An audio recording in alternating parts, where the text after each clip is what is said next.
सकते हैं। So, good morning to all of you. We'll continue the chapter, the rat trap. ये last class में हम लोगों ने स्टार्ट किया था, और अगर किसी को कोई डाउट है तो पूछ सकते हैं। किसी को पूछना है? कोई डाउट अगर है तो पूछिए। ये स्टोरी हम लोग ने लास्ट क्लास में स्टार्ट की थी, द रैट ट्रैप। ये कहानी है एक पेडलर की, एक ऐसे आदमी की जो घूम घूम के क्या बेचता था।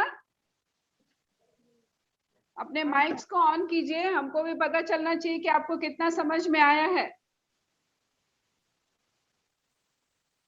Students please switch on your mics और थोड़ा रिप्लाई कीजिए।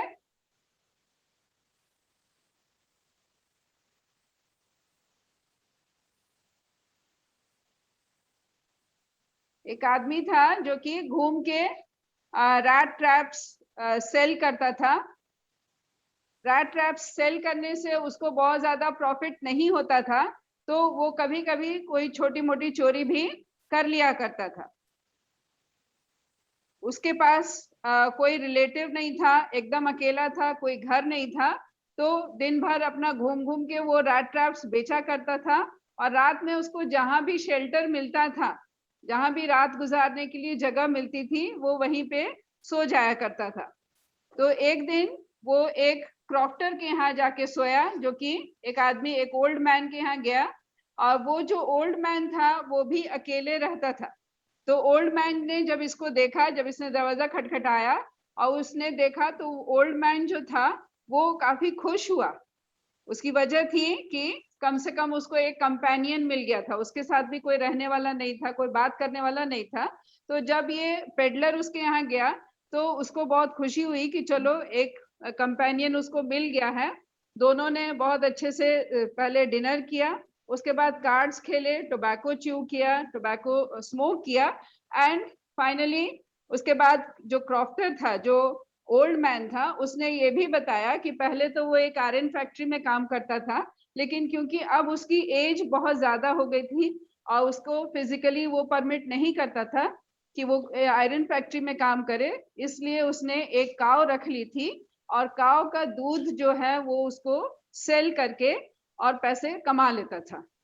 उसने ये भी प्रूव किया कि वो बहुत अच्छा कमाता था, क्योंकि उसने अपने 30 क्रोनोर जो उसको मिले थे, याद है उस दिन हम लोग ने पढ़ा था क्रोनोर, 30 क्रोनोर्स मिले थे। जैसे हमारे यहाँ रुपया होता है, वैसे उनकी करेंसी जो है वो है क्रोनोर। तो 30 क्रोनोर्स उसको मिले थे, तो वो भी उसने उसको दिखाए, क्योंकि पेडलर मतलब ऐसा उसने शो किया जैसे उसको विश्वास नहीं हो रहा हो, तो उसको यकीन दिलाने के लिए उसने वो 30 क्रोनोर्स निकाल के उसको दिखाए। उसके बाद आगे की कहानी कोई बताएगा क्या किया उसने? पेडलर ने क्या किया? जो रैट ट्रैप सेलर था, इसने क्या किया? किसी को याद है? मैम उसके सारे पैसे फिर उसने चुरा लिए थे। Very good, very good. तो उसने देखा कि इसने पैसे कहाँ रखे हैं। दूसरे दिन उसने शो तो किया कि वो उठ के चला गया है, वो इस ओल्ड मैन के साथ ही उसकी झोपड़ी से बाहर निकल गया, लेकिन फिर लौट के आया और आके उसने उसके पैसे चुरा लिए। अब जब उसने चोरी की, चोर के मन में तो हमेशा डर बना रहता है, तो उसने क्योंकि चोरी की थी तो उसको लगा कि अगर मैं रोड पे चलूंगा, मेन रोड पे चलूंगा, तो हो सकता है वो आदमी लौट के आएगा और वो देखेगा कि उसके पैसे नहीं हैं, तो वो पुलिस में कंप्लेन कर सकता है और पुलिस उसको शायद पीछे से पकड़ ले।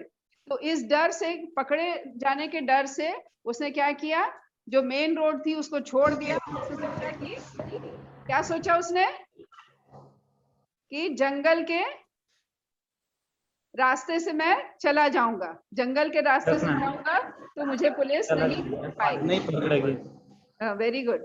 तो वो जंगल के रास्ते चल पड़ा और चलते चलते रहा और काफी दूर तक चलने के बाद में उसको वो एक बहुत टारगेट लेके चलता था कि इस जगह से मैं स्टार्ट कर रहा हूँ, इसी डायरेक्शन में मुझे जाना है, और एक डायरेक्शन में बढ़ते जाता था, बढ़ते, लेकिन थोड़ी देर में घूम फिर के वो फिर वहीं का वहीं पहुंच जाता था। तब उसको क्या लगने लगा कि वो भी पहले वो सोचा करता था, उसकी फिलॉसफी थी कि पूरी दुनिया जो है वो एक रैट ट्रैप है, हर आदमी उस ट्रैप में फंसा हुआ है। तो अब उसको लगने लगा कि वो भी अब एक चूहे की तरह हो गया है, और ये जो 30 क्रोनोर थे उसके लालच में आके वो भी उस रैट ट्रैप में फंस गया है, और उससे बाहर निकलने का रास्ता उसको नहीं मिल रहा है। So will continue the chapter. अगर आपके पास बुक्स हैं तो प्लीज बुक्स में देखिए, आपकी रीडिंग भी इम्प्रूव होगी, पता चलेगा कौन सा वर्ड कैसे पढ़ा जाएगा। और बुक्स नहीं है तो भी हम बताए थे कि दीक्षा ऐप को डाउनलोड कर लीजिए, उसमें सभी बुक्स की आपको पीडीएफ मिल जाएगा, तो उस पीडीएफ से भी आप पढ़ सकते हैं। सबके पास स्मार्टफोन है, सिर्फ पीडीएफ को डाउनलोड कर लीजिए और जब चाहिए उसमें से आप पढ़ सकते हैं। So will continue. जिसके पास भी बुक है वो ऑन कर दे रहे हो। हाँ म्यूट है। हाँ, फिर से क्या कुछ पूछना चाह रहे हैं? दीक्षा ऐप है, दीक्षा ऐप को डाउनलोड कीजिएगा तो उसमें सभी चैप्टर्स के पीडीएफ हैं, और उस पीडीएफ को आप डाउनलोड कर लीजिए अपने मोबाइल में ही। अब मोबाइल से भी आप पढ़ सकते हैं। अगर हार्ड कॉपी चाहिए तो आप लोग के स्कूल में आईसीटी लैब होगा, वहां से आप उसका प्रिंट आउट निकलवा सकते हैं। So will continue the chapter, page number 25। जिसके पास भी बुक है वो बुक देखें, और बाकी बच्चे जो हैं वो ध्यान से सुने। It was late in December. Darkness was already descending over the forest. तो ये मंथ है दिसंबर का। दिसंबर में जैसे आप लोग सब जानते हैं कि अंधेरा बहुत जल्दी होने लगता है, दिन छोटे होते हैं और अंधेरा काफी जल्दी होने लगता है। So darkness was already descending. Darkness जो है, अंधेरा डिसेंड कर रहा था फॉरेस्ट पे। फॉरेस्ट पे डिसेंड करना मतलब फॉरेस्ट में अंधेरा होने लगा था, अंधेरा छाने लगा। This increased the danger and increased his gloom and despair. और जैसे जैसे अंधेरा होने लगा तो डेंजर बढ़ गया। डेंजर क्योंकि ये फॉरेस्ट में है, फॉरेस्ट में वाइल्ड एनिमल्स रहते हैं जो कभी भी अटैक कर सकते हैं। So danger increased and this increased his gloom and despair. उसका हेल्पलेसनेस था, अब क्या करूं, कैसे जाऊं, कैसे बचूं। And gloom is sad, he was very unhappy, very sad, and he despaired now. उसको लग रहा था कि अब उसकी जान बचाने का कोई भी तरीका नहीं है। Finally he saw no way out. तो अब उसको लगा कि अब कोई भी रास्ता नहीं है यहाँ से बच के निकलने का। And he sank down on the ground tired to death thinking that his last moment had come. So अब उसको आगे चलने की भी हिम्मत नहीं थी, वो चलते चलते एकदम थक चुका था। He was very tired, tired to death. इसको देखिए फ्रेज को, टायर्ड टू डेथ मतलब इतना ज्यादा थक गया था कि अब उसको लग रहा था कि he will die due to tiredness. थकान की वजह से अब वो डेथ हो जाएगी उसकी। And means he was unable to move any further. He was just like a dead person. Dead होता है जो person cannot move here and there. Same was his condition. He was so tired that he could not think of going ahead. आगे जाने का नहीं सोच सकता था। He sank down on the ground. Sank down, धीरे से ground पे बैठ गया। Thinking that his last moment had come, and he believed, उसको लगा कि अब उसका last moment आ गया है। Means he is about to die. या तो थकान से उसके जान चली जाएगी, और नहीं तो जंगल में है तो कुछ भी हो सकता। But just as he laid his head on the ground, he heard a sound, a hard, regular thumping. तो वो बैठा, बैठ के लेट गया, और जैसे ही वो ग्राउंड पे लेटा तो उसका कान जो है वो ग्राउंड को टच किया, और टच करने पे उसको एक थम्पिंग मतलब कुछ बहुत जोर जोर से किसी चीज को मारने की आवाज आने लगी। भारी जैसे कोई चीज किसी पे मारा जा रहा हो वैसी आवाज आई। अगर आप लोग रेलवे ट्रैक के आसपास रहते होंगे तो, या थोड़ी दूर में भी रहते होंगे, तो अगर आप अपना जमीन पे लेट के कान नीचे लगाइएगा जमीन में, तो ट्रेन अगर दूर भी होगी तब भी उसकी आवाज सुनाई देती है, पता चल जाता है कि हाँ ट्रेन आ रही है। तो वो होता है ग्राउंड में वाइब्रेशंस होते हैं थोड़े थोड़े, और वो साउंड ट्रेवल करती है इसलिए पता चलता। तो यहाँ पे भी उसको लगा कि कोई जोर जोर से किसी चीज को मारने की आवाज थी। वो आवाज मतलब वो फीलिंग था उसको। Heard a sound, there was no doubt as to what that was. और ये साउंड को सुन के, मतलब जो थम्पिंग साउंड जो ग्राउंड के पास कान लगाने से इसको हल्की सी सुनाई दे रही थी, इसको समझ में आ गया कि ये किस चीज की साउंड है। He raised himself, वो फिर किसी तरह से खड़ा हुआ। Those are the hammer strokes from an iron mill, he thought. और उसने जैसे उठा, उसने सोचा कि वो ये जो आवाज है ये किसकी है? हैमर स्ट्रोक्स के, हैमर को मारने की। स्ट्रोक मतलब जो उसका थाप पड़ती है, जो मारा जाता है। हैमर मींस हथौड़ा, हथौड़े के मारने की आवाज है। और ऐसी आवाज वो आयरन मिल में होती है। आयरन की कोई फैक्ट्री होगी नजदीक में, उसी से वो आवाज आ रही है। There must be people nearby. और तब इसको लगा कि चलो मैं अकेला नहीं हूं, जरूर यहाँ आसपास में लोग हैं। He summoned all his strength, got up and staggered in the direction of the sound. He summoned, summon means to call. यहाँ पे summon means to gather. अपनी पूरी ताकत को समेटते हुए किसी तरह से अपने आप को खड़ा किया उसने, और वो आवाज की डायरेक्शन में चल पड़ा।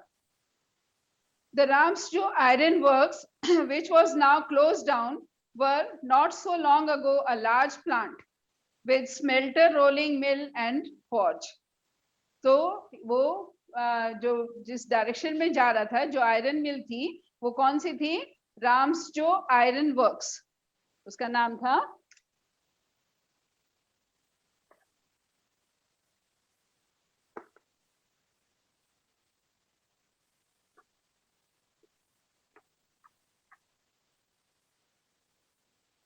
मिल जो थी इसका नाम था राम्सजो आयरन वर्क्स।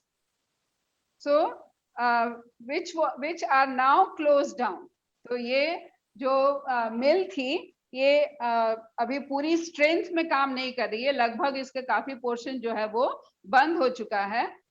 लेकिन इससे पहले वो एक लार्ज प्लांट था, एक बहुत बड़ा प्लांट था, बहुत बड़ी फैक्ट्री थी, with smelter, rolling mill and forge. उसमें स्मेल्टर था जो लोहा को मेनली उसका ओर जो होता है उसको पिघला के लोहा बनाने का।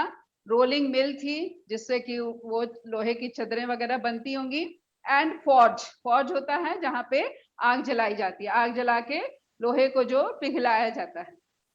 In the summertime, long lines of heavily loaded barges and scows slid down the canal, which led to the large inland lake, and in winter time, the roads near the mill were black from all the coal dust, which shifted down from the big charcoal crates.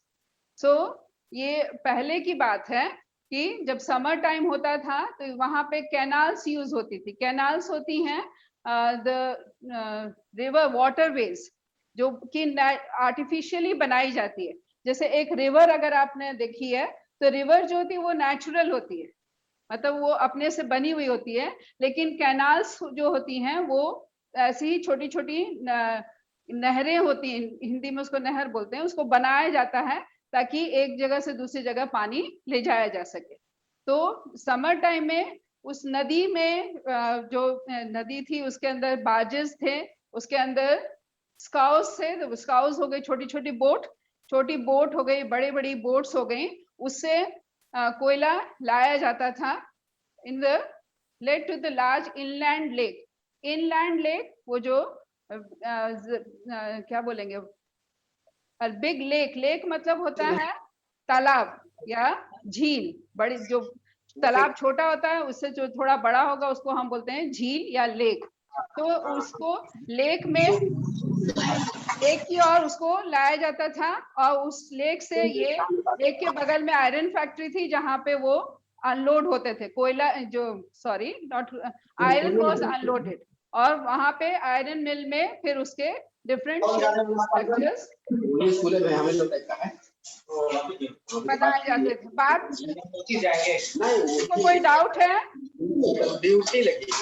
अगर doubt है तो पूछिए, अगर doubt नहीं है तो अपना mic को ऑफ रखिए। हाँ, कुछ पूछना है तो आप पूछिए, और आपका फोटो हमको दिखाई देती है यहाँ। अगर कोई डाउट नहीं तो आया। मैम हाथ उठा के आप डाउट को क्लियर कर सकते हैं। पहले जो प्रिंसिपल थे आपके आया था कोई बीजेपी बने अरुण कुमार सिंह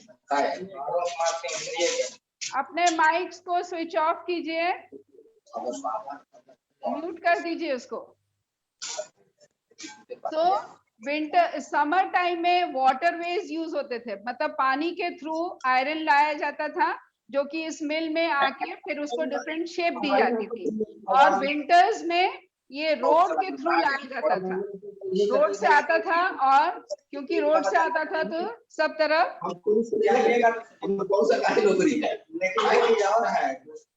प्लीज अपना माइक ऑफ कीजिए।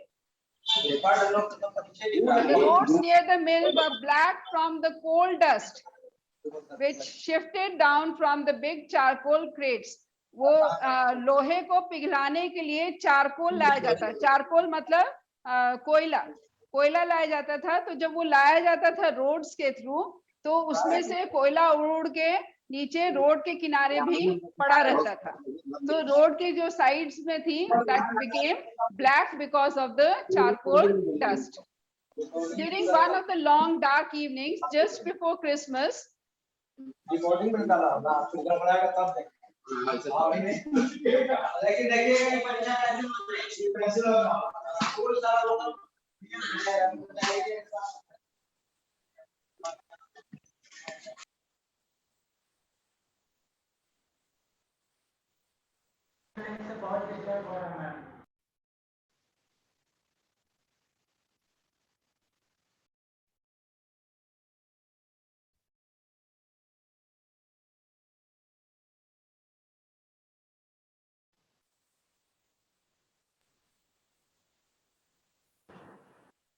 मैम आपकी आवाज नहीं आ रही है। मैम आवाज नहीं आ रहा है।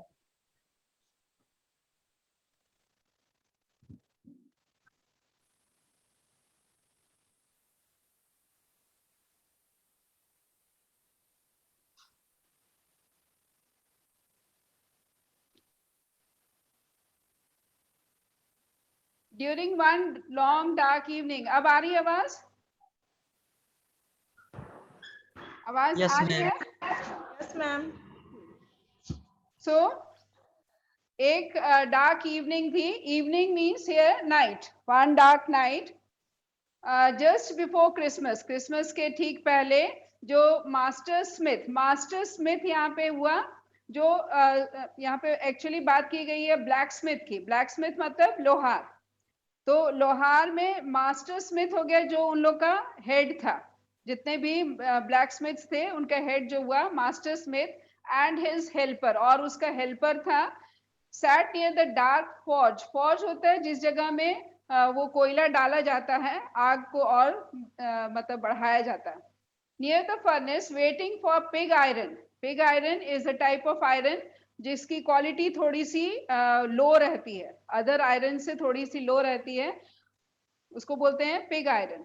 which had been put in the fire to be ready to put on the anvil. So blacksmith और उसका हेल्पर वेट कर रहे थे, वो पिग आयरन को उन्होंने आग के अंदर डाल दिया था और वेट कर रहे थे कि वो थोड़ा सा पिघले, तब उसको एनविल पे रखेंगे। एनविल होता है जिसके ऊपर में रख के उसको मारा जाता है, हथौड़े से लोहे को मारा जाता है, उसको एनविल बोलते हैं। आप लोग ने देखा होगा जो जूता रिपेयर करता है हम लोग का, उसके पास एक ट्रायंगुलर सा लंबा सा एक लोहा रहता है, उसको रखे रहता है, उसके ऊपर रखे वो जूते को रिपेयर करता है, वो भी एनविल कहलाता है। उसी तरह का चीज रहती है, बड़ी रहती है, जिसके ऊपर लोहे को, पिघले हुए लोहे को रखा जाता है और उसको मार के शेप दी जाती है।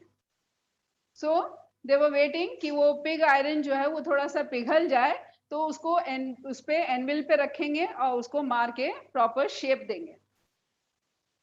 Every now and then one of them got up to stir the glowing mass with a long iron bar. Returning in a few moments, dripping with perspiration, though, as was the custom, he wore nothing but a long shirt and a pair of wooden shoes.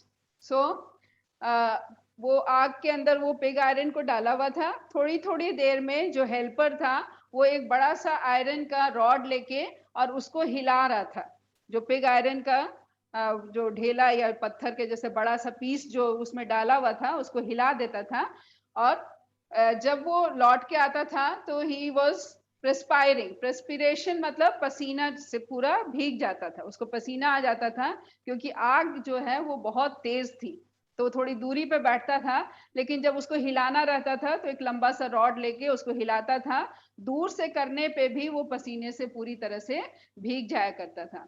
जबकि उसने कुछ ज्यादा कपड़े भी नहीं पहने होते थे। That was a long shirt, एक लंबा सा शर्ट, और नीचे में there were wooden shoes, wood के बने हुए शूज रहते थे, क्योंकि गर्मी बहुत ज्यादा रहती थी और ऑर्डिनरी शूज तो जल जाते तुरंत ही और गर्म भी बहुत हो जाते, इसलिए वो वुडन शूज को यूज करते थे।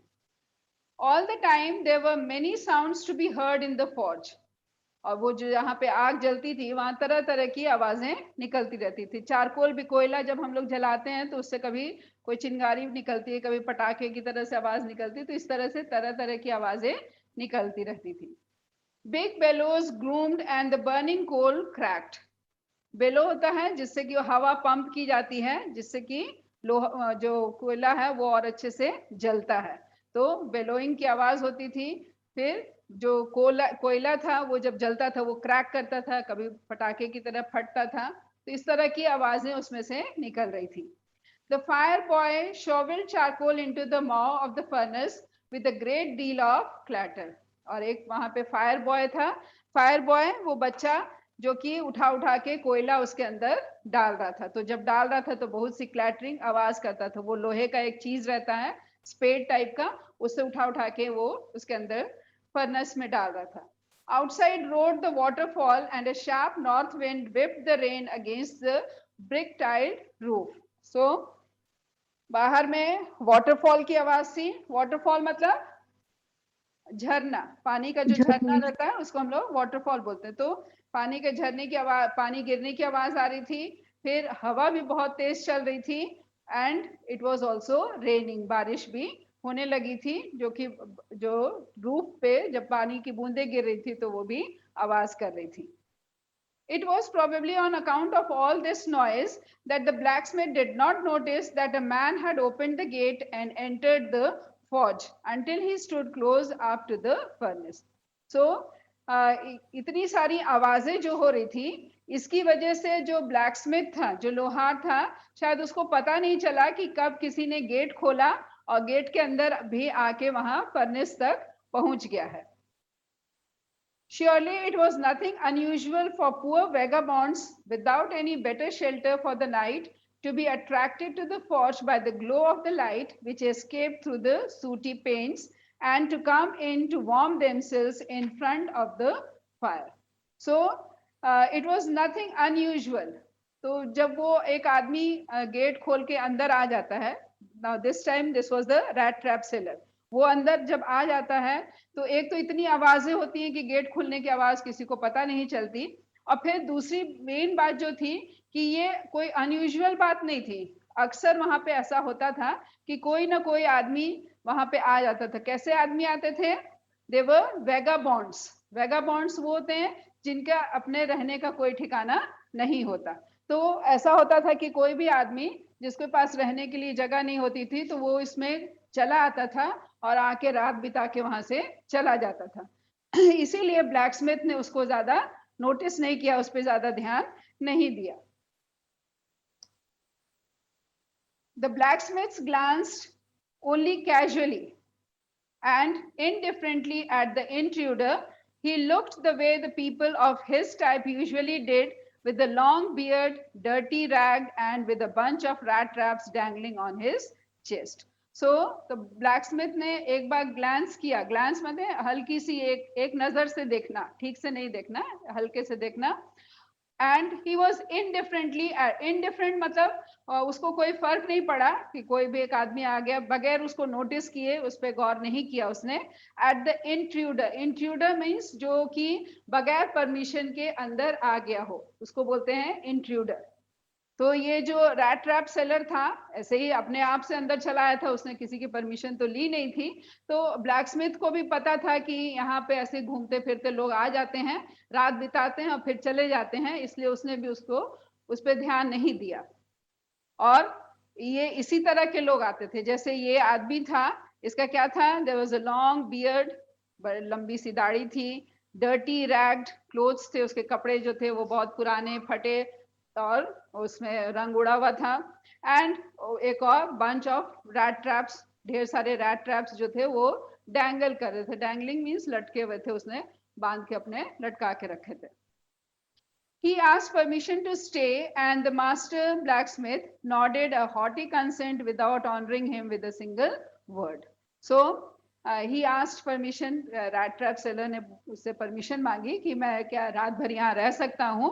तो जो blacksmith था उसने एक haughty consent, haughty means very proudful, तो उसको लगा कि अपने आप बहुत प्राइड फील कर रहा था कि वो मेरे से आके लोग परमिशन मांग रहे हैं। सो ही जस्ट गेव अ कंसेंट, ऐसे सिर हिला दिया without saying a single word. तो दूसरे को उसने जवाब देना भी जरूरी नहीं समझा, सिर्फ सिर हिला के बोला कि हाँ ठीक है रह जाओ। The tramp did not say anything either. He had not come there to talk but only to warm himself and sleep. तो ये आदमी भी जो था बेचारा गरीब आदमी, रैट ट्रैप सेलर, इसने भी कुछ नहीं कहा और ये भी वहां पे कोई बात उत करने तो आया नहीं था। It was unusual. पिछली रात जो उसने बिताई थी जो मिल्क काउ, वो जो ओल्ड मैन के साथ जो काउस मिल्क बेचता था, दैट वॉज वेरी प्लेजेंट। उसको अच्छा खाना मिला था, अच्छे से रहने को, अच्छे से बात करने को, लेकिन यहाँ पे उसको इसकी उम्मीद भी नहीं थी। उसको लगा बस किसी तरह से मैं अपनी रात बिता लूंगा और सुबह उठ के यहाँ से चला जाऊंगा। In those days, Ramsjo Iron Mill was owned by a very prominent iron master whose greatest ambition was to ship out good iron to the market. तो अब जो इसका मालिक था, इस मिल का जो मालिक था राम्सजो, it was owned by a prominent iron master. एक बहुत ही prominent means a person who was well known around.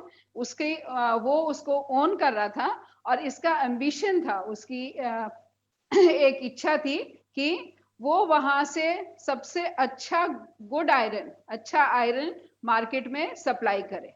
तो कुछ लोग होते हैं चोरी बेईमानी करने का इंटेंशन रहता है कि जैसा तैसा भी माल सप्लाई कर दो, लेकिन ये जो आयरन मिल के जो मालिक थे इनको लगता था कि इनके मिल से सबसे अच्छा आयरन मार्केट में जाए। सो he watched both night and day to see that the work was done as well as possible, and at this very moment he came into the forge on one of his nightly rounds of inspection. तो ये जो मालिक थे क्योंकि ये चाहते थे कि काम बहुत अच्छा होना चाहिए, आयरन बहुत अच्छा होना चाहिए, तो ये दिन रात उस पे वॉच रखते थे, निगाह रखते थे। he used to see that कि वो लोग वहां पे अच्छे से काम करें। तो इसके चलते वो कभी दिन में वहां पे अचानक इंस्पेक्शन में आ जाते थे, कभी रात में आ जाते थे। तो चांस की बात थी कि उस दिन भी रात में वो वहां पे इंस्पेक्शन में आए, जस्ट टू सी कि काम अच्छे से हो रहा है, अच्छी चीज, अच्छा आयरन बन रहा है कि नहीं। Naturally, the first thing he saw was that a Ragamuffin who had eased his way so close to the furnace that steam rose from his wet rags. तो जैसे ही वो अंदर घुसे तो उन्होंने देखा कि एक आदमी जो कि रैग्स में है, फटे पुराने कपड़े पहने हुए है, और वो फर्नेस के बहुत ही नजदीक है, आग के बहुत नजदीक में वो बैठा हुआ है। और वो इतना नजदीक था कि उसके कपड़े में से जैसे कि क्या स्टीम निकल रही थी। स्टीम का मतलब भाप। अगर कोई गीला कपड़ा हम आग के पास रखते हैं तो आप लोगों ने देखा होगा उसमें से भाप निकलने लगती है, या फिर आयरन भी जब हम कपड़े करते हैं उसको थोड़ा सा अगर भिगा लीजिए आयरन करने के लिए, और तो उसमें से भाप निकलती कपड़े से। तो ये जो आदमी था, जो रैट ट्रैप सेलर था, ये भी भीग चुका था, और ये जब आग के नजदीक जाके लेटा तो क्या हुआ, उसके कपड़े में से स्टीम निकलने लगी, वही भाप निकलने लगी, और ये चीज आयरन मास्टर ने नोटिस की। The iron master did not follow the example of blacksmiths, who had hardly deigned to look at the stranger. He walked close up to him, looked him over very carefully, then tore off his sloth hat to get a better view of his face. तो ये जो iron master आए, इन्होंने blacksmith की तरह उसको अनदेखा नहीं किया, वो उसके पास में गए, बहुत गौर से उसको देखा और उसके बाद से उसके जो हैट उसने अपने चेहरे पे रख ली थी सोने के लिए, उस हैट को भी हटा के और उसका चेहरा देखा. But of course, it is you, Nils Olf, he said. How do you look? तो उसको जब चेहरे पे से हैट को हटाया तो उनको लगा कि अरे आप तो Nils Olf हो, means you are my friend. The man with the rat traps had never before seen the Iron Master at Ramsjo and did not even know what his name was. अब ये rat trap seller जो था, ये तो पहली बार वहां आया था, ये तो जानता नहीं था कि आयरन मास्टर जो मिल का मालिक है उसका क्या नाम है, वो कौन है, कैसा दिखता है, ये तो कुछ भी उसके बारे में नहीं जानता था. But it occurred to him that if the fine gentleman thought he was an old acquaintance, he might perhaps throw him a couple of kroner. तो अब यहाँ पे जब उसने कहा कि आप तो निल्स हैं, मेरे दोस्त हैं, पुराने दोस्त, तो ये जो रैट ट्रैप सेलर था ये चुप रहा, मतलब इसने डिनाई नहीं किया, इसने ये नहीं कहा कि नहीं नहीं मैं आपका दोस्त नहीं हूं. उसको लगा कि ये कोई एक आदमी को जानता होगा और हमको समझ रहा है कि मैं वही आदमी हूं, तो उसने उसको डिनाई नहीं किया, उसने नहीं कहा कि नहीं मैं वो आदमी नहीं हूं. उसके क्यों नहीं किया? कि उसको लगा कि ये जो भाई इतना बड़े मिल का मालिक है, ये जब हमको ऐसी हालत में देखेगा तो हो सकता है इसको मेरे ऊपर तरस आ जाए और कुछ क्रोनोर्स हमको ये दे दे. तो इस लालच में उसने ये नहीं बताया कि वो उसका दोस्त नहीं है. Yes, God knows things have gone downhill with me, he said. तो बजाय ये बोलने के कि मैं आपका दोस्त नहीं हूं, मैं आपको नहीं पहचानता हूं, मैं आपको नहीं जानता हूं, उसने कहा हाँ हाँ आजकल गॉड नोज, भगवान की मर्जी है कि मेरे आजकल बुरे दिन चल रहे हैं. You should not have resigned from regiment, said the Iron Master. That was the mistake. If only I had still been in service at that time, it would never have happened. Well, now of course you will come home with me. तो अब हम समझने हमको आता है कि वो इसको क्या समझ रहा था. उसने सोचा था कि ये आदमी जो है वो रेजिमेंट से, रेजिमेंट होता है मिलिट्री में, मिलिट्री में एक रेजिमेंट, एक पर्टिकुलर ट्रूप ऑफ सोल्जर्स को हम रेजिमेंट बोलते हैं. तो इसको लगा कि ये उस रेजिमेंट से इसने रिजाइन कर दिया है, ये इसका पुराना दोस्त है जिसने कि रिजाइन कर दिया था और अब ये इतनी बुरी हालत में हो गया. बोला कि अगर मैं सर्विस में होता तो मैं तुमको रिजाइन नहीं करने देता और तुम्हारी इतनी बुरी हालत नहीं होती. तो उसके बाद बोलता है कि अब तुमको मेरे घर मेरे साथ चलना होगा. To go along up to the manor house and he be received by the owner like an old regimental comrade, that however did not please the tramp. तो अब इसको लगा कि इसके घर जाऊं और ऐसा प्रिटेंड करूं, ऐसा दिखावा करूं कि मैं इसका पुराना दोस्त हूं, पुराना जान पहचान वाला हूं. तो ये आइडिया इसको पेडलर को, ट्रैम्प को अच्छा नहीं लगा. No, I couldn't think of it, he said, looking quite alarmed. अब इसको तो डर भी था कि एक तो पहचान जाएगा, जब इसका दूसरे दिन लाइट में देखेगा तो पहचान जाएगा कि उसका दोस्त नहीं है, और दूसरा डर था कि इसने 30 क्रोनोर चुराए हैं. अगर वो शहर में जाके रहता है और कहीं पुलिस आके उसको पकड़ ना ले, तो दोनों चीज उसको सता रही थी, दोनों का डर. इसलिए उसने कहा कि नहीं नहीं, मैं आपके घर जाने की सोच भी नहीं सकता. He thought of the 30 kroner. To go up to the manor house would be like throwing himself voluntarily into the lion's den. He only wanted a chance to sleep here in the forge and then sneak away as inconspicuously as possible. तो इसका तो target क्या था?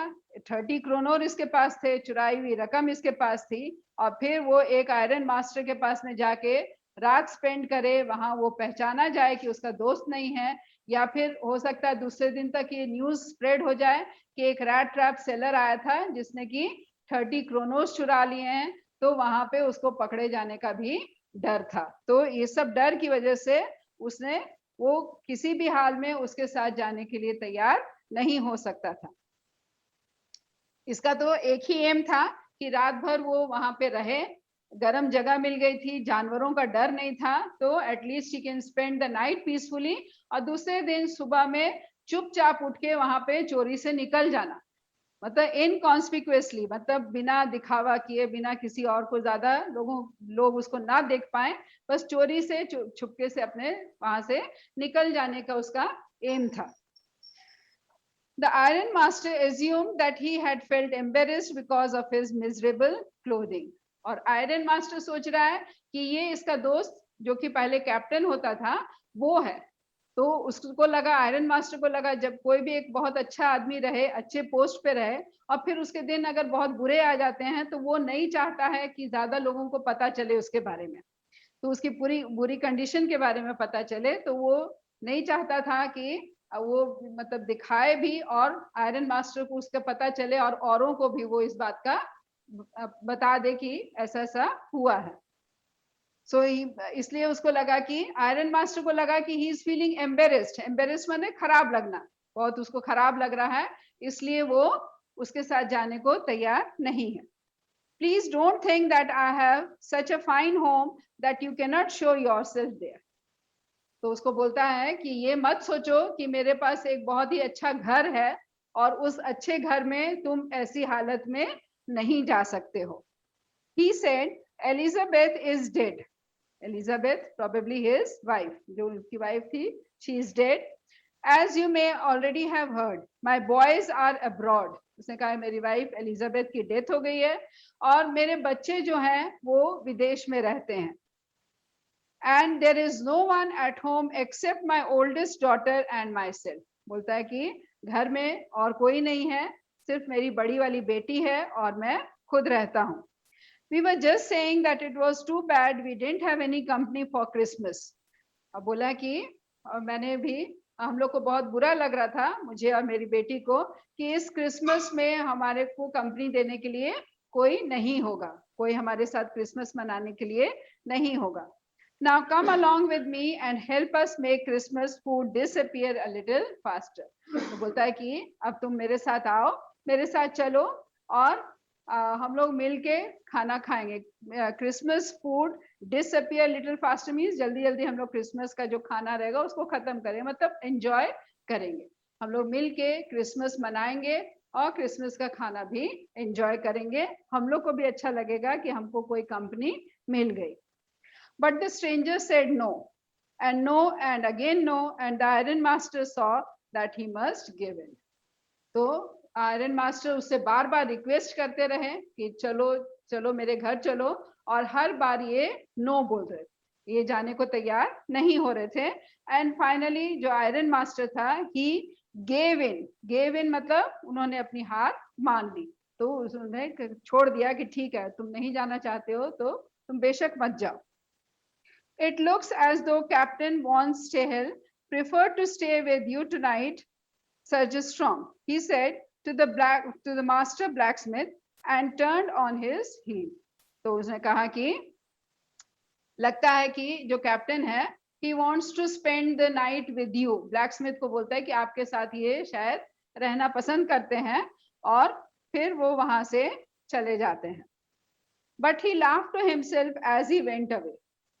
And the blacksmith who knew him understood very well that he had not said his last word. तो इसके बाद वो he turned on his heel, पीछे पलट गए और पलट के वहां से चले जाते हैं। But then he laughed to himself, वो अपने आप में ही हंस रहे थे, और इस हंसी को देख के ब्लैकस्मिथ समझ गया कि भले ही इन्होंने अभी छोड़ दिया, इसको यहाँ रहने दे रहे हैं, लेकिन फाइनली ये आदमी यहाँ नहीं रहने वाला है, इसको ये घर अपने बुला के ही रहेंगे। It was not more than half an hour before they heard the sound of a carriage wheel outside the forge, and a new guest came in. But this time it was not the Iron Master. थोड़ी देर के बाद में उनको फिर carriage होता है वो जो घोड़ा गाड़ी जो होता है, क्या बोलेंगे उसको, पीछे जिसपे कि आदमी बैठते हैं, आगे घोड़ा खींचता है और पीछे जिसपे आदमी बैठते हैं उसको कैरेज बोला जाता है। तो इनको आवाज सुनाई दी कैरेज की। तो उसमें कैरेज में कौन आया था? There was a new guest who came in. He had sent his daughter. तो अब उस कैरेज से उनकी बेटी वहां आई, apparently hoping that she would have better powers of persuasion than he himself. तो उन्होंने अपनी बेटी को भेज दिया, और किस लिए? To persuade the rat trap seller. Persuade means to make repeated request in such a way that the person agrees. किसी को बार बार रिक्वेस्ट करना, और इस तरह से रिक्वेस्ट करना कि फाइनली वो आदमी बोले कि हाँ चलो ठीक है, मैं आपके साथ जाने के लिए तैयार हूँ। तो इन आयरन मास्टर जो था उसको लगा कि चलो मैं इसको तैयार नहीं कर पाया, मैं इसको नहीं मना पाया, तो उन्होंने अपनी बेटी को वहां भेजा कि जाओ अब तुम उनको मना के यहाँ लेके आ जाओ। She entered, followed by a valet carrying on his arm a big fur coat. तो वो आई और साथ में उसके पीछे पीछे एक नौकर था, और वो एक बड़ा सा फर कोट लिए हुए था। फर जो कि जानवर का जो बहुत रोएदार जानवर होते हैं जैसे खरगोश वगैरह, इन जानवरों के स्किन का कोट बनता है, तो उसको फर कोट बोलते हैं। She was not at all pretty, but seemed modest and quite shy.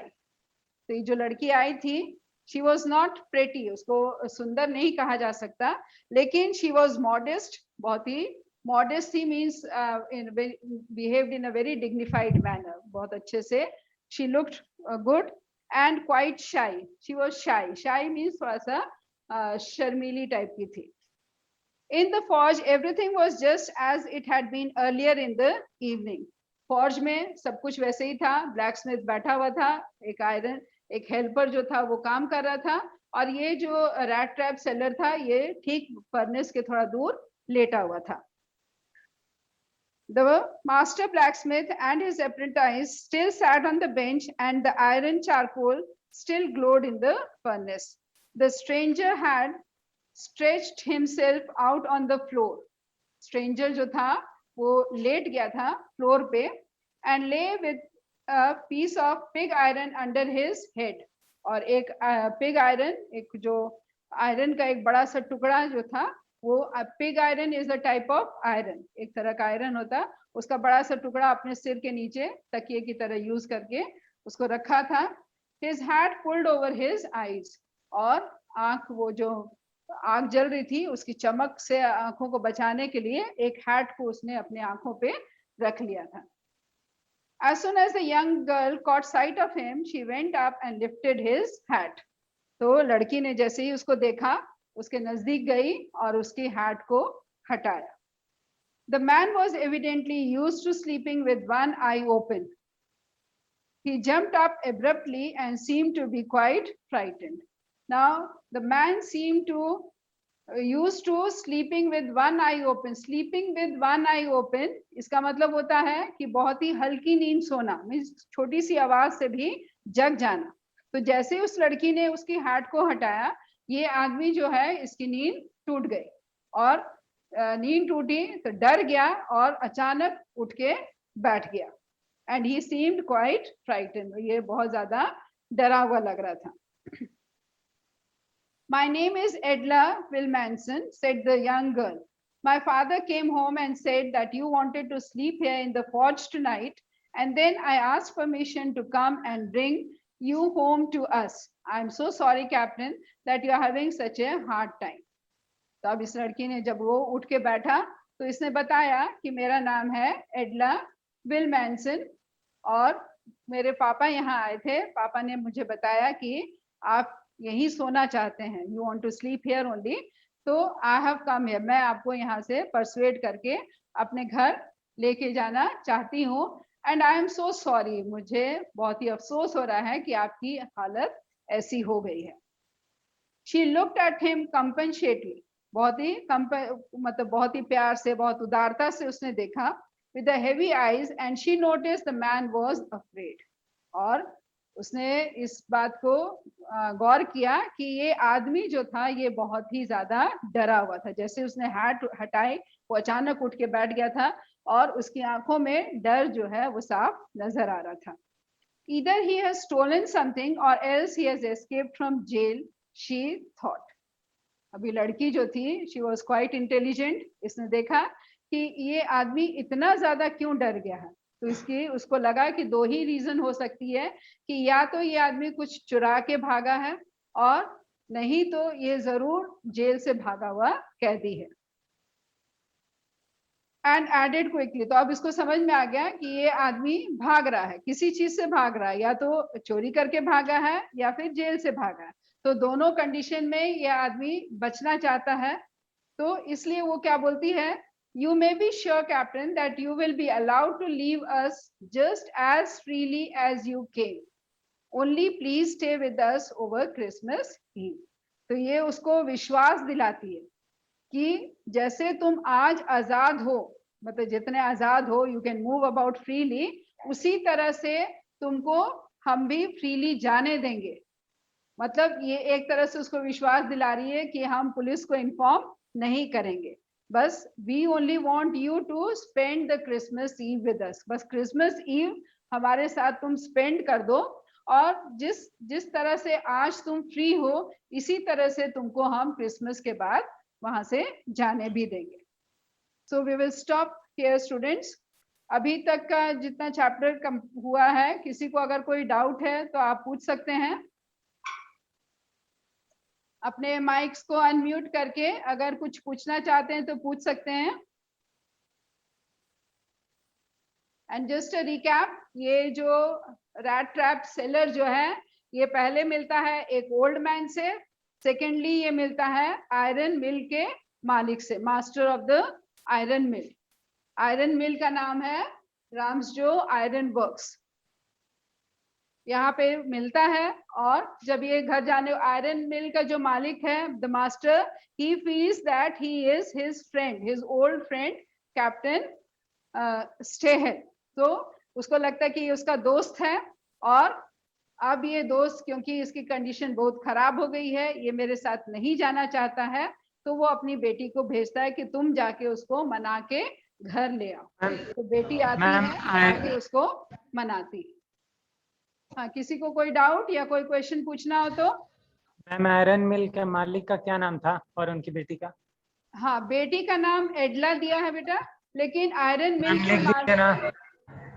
मिल के मालिक का नाम बुक में नहीं है। अब बेटी का नाम है Edla Willmansson. Thank you ma'am. Iron mill का नाम दिया हुआ है, लेकिन मिल के मालिक का नाम नहीं दिया। मिल का नाम है राम्सजो आयरन वर्क्स, और हर जगह आयरन मास्टर ही लिखा हुआ है। ठीक है, और कोई डाउट? अच्छा, अभी तक जितना पढ़ाए हैं उतना समझ में आ गया? मैम हाँ, पूछिए। समझ में आ गया मैम। हाँ, चलिए, अच्छी बात है। और अगर बुक्स अरेंज हो जाता है तो और भी अच्छी बात है। आप लोग को रीडिंग लगाना बहुत जरूरी है, क्योंकि जब भी आप आंसर्स को जब लिखिएगा तो उसको पढ़ने आना चाहिए। पढ़ने आएगा तभी ना हम याद कर सकते हैं। तो आप लोग चैप्टर को कहीं से भी, या इस चैप्टर नहीं तो कोई भी इंग्लिश बुक अगर आपको मिलती है तो उसकी रीडिंग लगाते रहिए। भले ही आपके छोटे भाई बहन की भी अगर इंग्लिश की किताब है तो उसकी भी रीडिंग लगाइए। रीडिंग करने से पढ़ना सीखेंगे, और जब हम पढ़ना सीख लेंगे तभी किसी चीज को याद करके एग्जाम में भी लिख सकेंगे। तो I will request you all to read English पढ़िए, और जितना ज्यादा हो सके इंग्लिश को यूज करने की कोशिश कीजिए। That will help you in your exams में भी। और ये एग्जाम्स ही ओरिएंटेड नहीं होना चाहिए, आगे की लाइफ में भी आपको हेल्प करेगा। जितना आप इंग्लिश बोल सकिएगा, जितना समझ सकिएगा, वो आगे चल के आपको बहुत हेल्प करेगा। So well, thank you students. We'll continue the chapter in the next class.